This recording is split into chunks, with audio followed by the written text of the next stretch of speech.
What's going on, ladies and gentlemen, boys and girls? Tell my peoples and my guys, look alive, look alive.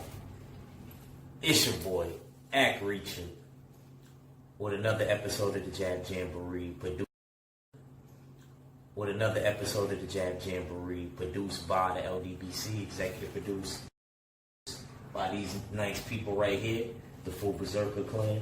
So,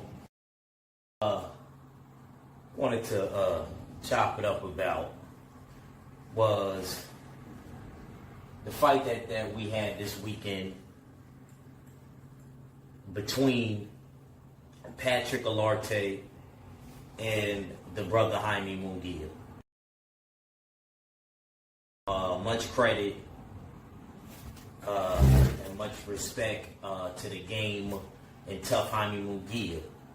The first 2 rounds I gave to Patrick Allotey. I thought that he was boxing great. He had great movement. He was moving well. He had good feet and good balance. He just was a really small 154 pounder. I heard that he was 153. So they thought he was really a welterweight, but he is like really just a natural 154 pounder. Jaime Munguia, he rehydrates a little bit bigger.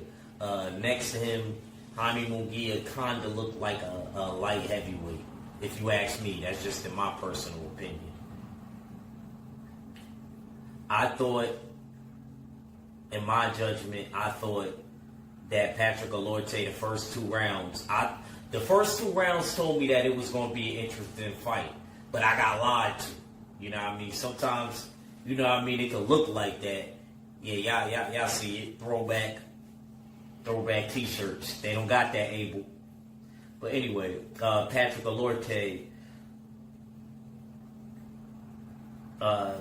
he moved and boxed very well the first 2 rounds. He did. He actually was catching Jaime Munguia at the punch. He actually surprised me. He surprised me, my Guyane brother, how intelligent he was and how witty he was in the ring. But ultimately, Jaime Munguia, around, I believe it was round 4, he dropped him. And it just got bad from there with a body shot, which was very good odds by Jack Reese. Because I thought that maybe the shot strayed, maybe a little bit low. But when they went back and did the replay,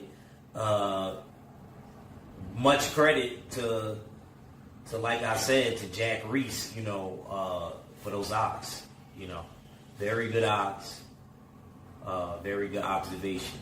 So it was definitely a clear knockdown. Jaime Munguia then continued the onslaught and eventually stopped him.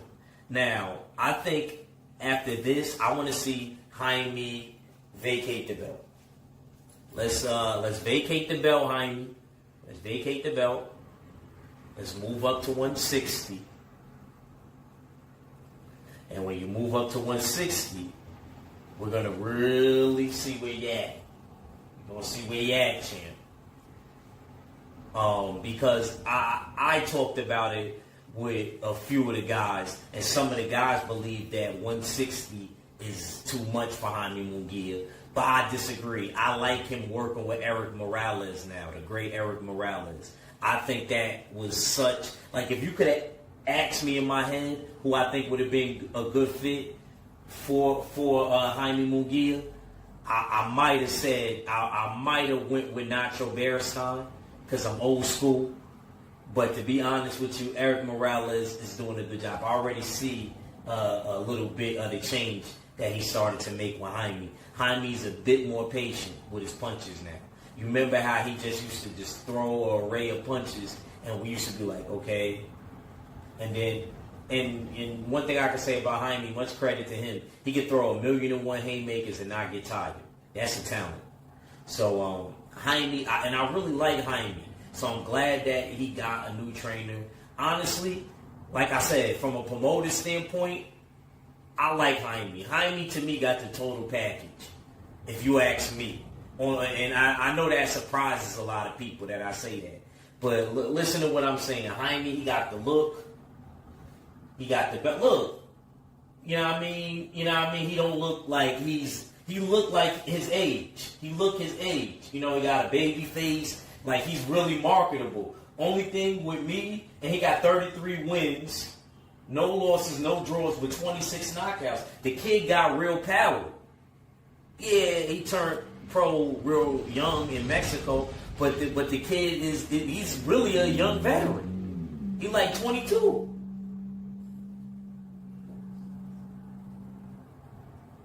I think Tank older than him.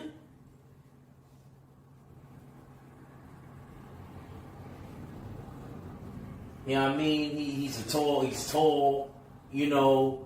He's not like a short, stubby Mexican. Like I said, he got the look. He don't look old. Some of them be looking like they, 39, and they say that they 25. You know what I mean? He don't look like that. You know what I mean? And he comes from a boxing family. That's what I like about Jaime. His dad was a boxer. So he's not, and one thing I can say, his left hook is deadly, man. I see how Patrick Allotey try to avoid that. You know what I mean? Those hooks, deadly. But yeah, man, I just hope that Jaime is being managed right. That was a great win for Jaime. At the same time, Jaime, I still can't forget about that last fight. I'm going to go back and watch that last fight. I'm going to try to find it. Maybe I could go through the DAZN archives with the Dennis Hogan fight. I want my man Jaime at 160. I want that to be his first.